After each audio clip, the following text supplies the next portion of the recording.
Hi friends, ఈరోజు మనం చేయబోయే రెసిపీ మటన్ కర్రీ. ఇది ఎలా తయారు చేస్తారో చూద్దామా. ముందుగా మటన్ని మనం నీట్గా క్లీన్ చేసుకోవాలి. చూసారా ఏ విధంగా క్లీన్ చేశానో నేను ఇక్కడ. ముందుగా మనం యాడ్ చేసుకోవాల్సిన మసాలాలు: ధనియా పౌడరు, కారం, పసుపు, ఉప్పు, యాలకులు, లవంగాలు, చెక్క, ఈ పదార్థాలు మరియు అల్లం వెల్లుల్లి పేస్ట్. ముందుగా మనం మటన్ని కుక్కర్లో ఉడికించుకుందాం. ఫస్ట్ కుక్కర్లోకి మటన్ తీసుకొని ఈ మసాలాలన్నీ యాడ్ చేసుకుందాం. అదిగో నేను కలుపుతున్నాను కదా, అట్లా మసాలాలు వేస్తూ మటన్ని కలుపుతూ ఉండాలి. ఫస్ట్ నేను మసాలాలన్నీ యాడ్ చేస్తున్నాను చూడండి. ధనియా పౌడరు, కారము, అల్లం వెల్లుల్లి పేస్ట్ వేసాను ఫస్ట్.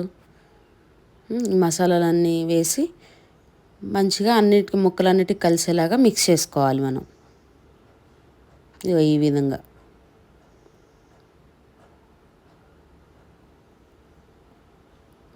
చూసారా ముక్కకి ఎట్లా పడుతుందో మసాలా.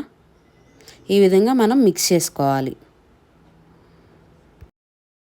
అన్నీ యాడ్ చేసిన తర్వాత నేను చెక్క, లవంగ, యాలక్కాయలు లాస్ట్లో యాడ్ చేశాను చూడండి. ఇది ఇలాగా లాస్ట్లో కావాల్సినంత ఆయిల్ని యాడ్ చేసుకోవాలి మనం. ఇక్కడ చూపిస్తున్నట్టుగా టొమాటో, ఆనియన్ నేను కట్ చేసి పెట్టాను చూసారా.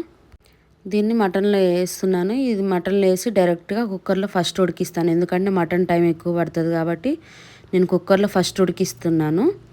ఇగో ఈ విధంగా చూడండి. ఆ ఉల్లిపాయ, టొమాటో ముక్కలు వేసి మళ్ళీ మంచిగా అన్నీ కలిసేలాగా మిక్స్ చేస్తున్నాను చూడండి. ఈ విధంగా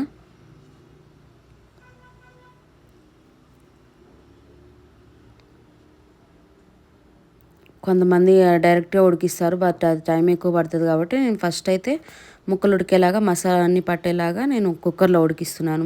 ఫస్ట్ అయితే కొద్దిగా కొత్తిమీర కూడా యాడ్ చేస్తున్నాను చూడండి. ఇక్కడ గార్నిష్ కోసం కొత్తిమీర యాడ్ చేశాక నేను కొబ్బరి పౌడర్ని కూడా కొంచెం వాడుతున్నాను. ఒక 2 స్పూన్స్ వేసాను. చాలా బాగుంటుందండి ఈ రెసిపీస్ అన్నీ వాడితే మీరు. చివరిగా దీంట్లో కొంచెం వాటర్ యాడ్ చేస్తున్నాను చూడండి. ఇది మొత్తం అన్నీ యాడ్ చేశాక కుక్కర్ పెట్టేసాను మీడియం ఫ్లేమ్లో. 3 విజిల్స్ రాగానే తీసేసానండి. చూడండి ఎంత బాగా ఉడికిందో మటన్ అయితే. చాలా బాగుంది చూసారా. ఇదిగో ఇక్కడ చూపిస్తున్నాను చూడండి మీకు పీసెస్ ఎంత బాగా ఉడికిందో.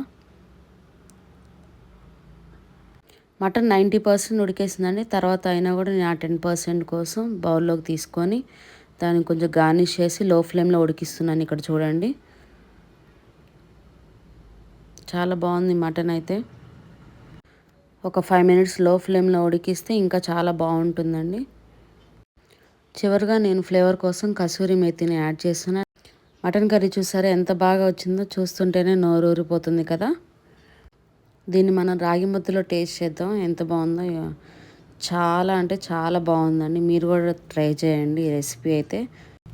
మరిన్ని రెసిపీస్ కోసం నా ఛానల్ని సబ్స్క్రైబ్ చేయండి. Thank you for watching.